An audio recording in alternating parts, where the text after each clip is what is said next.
I'm here inside the Arts Club review stage talking with Hugh Hughes, who's now starring in Push Festival's production of Floating. So, Hugh, I read that the character of Hughes emerged from a best man speech. Could you elaborate a bit on this? Absolutely. I mean, the first thing to say, I suppose, is that the character of Hugh Hughes isn't really a character. It's me. I'm Hugh. It's just that once I made the play, it starts to become confusing, because if you're saying you're making a play, you're expecting to find characters. So basically, anyway, I hope that kind of clears that up.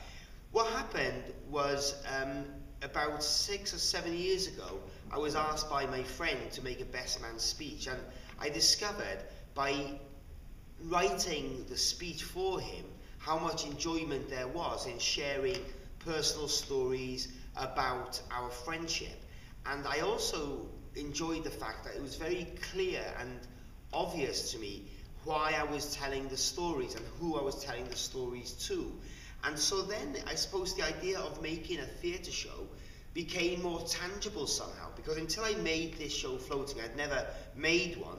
But when Sean asked me to make this show, I was thrilled, because I kind of immediately understood how to do it, because as long as I understood who the audience was and why I was telling them this story, I would be able to, manage to produce the piece. And so that's basically what I'm doing with Floating, is I'm basically informing people about an event that happened back in April 1982, when the Isle of Anglesey floated away from the mainland of Wales. So it's very clear why I'm telling the story, because it's an event that not many people know about.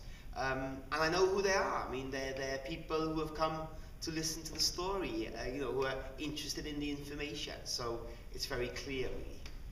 What can your audience expect from this production in Vancouver?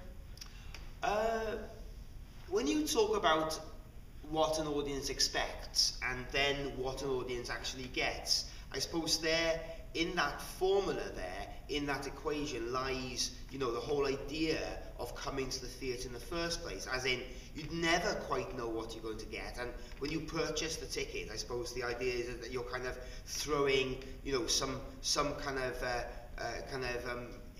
idea of letting go of something, as in, you're taking some kind of a risk, I suppose is what I mean. And I think what happens when you buy a ticket for Floating is that by the end of having seen it, you then have to understand what it is that you've bought.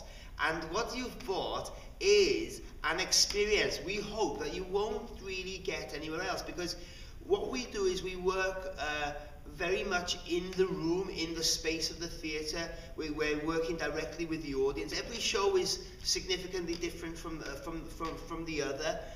You will have a pretty much bespoke, tailor-made show for you, although of course we're always telling the same story to each audience. Most often what people say when they come out is they've had a really wonderful time. They felt part of a community for a brief moment, and they felt connected. And some people say they feel very happy as well, uplifted, some people say. So I hope that's what an audience will get when they purchase the ticket. But at the same time, I do think it's important to remember, when you buy a ticket for a theatre show, you don't know what you're going to get. And that's all, the wonderful nature of anyone buying a ticket for any event that they haven't ever seen before. Well, it sounds like an experience to experience. Thanks, Hugh, for taking the time to meet with me. And you'll be this year's Push Festival on Granville Island at the review stage. Thank you for your time. Thank you also.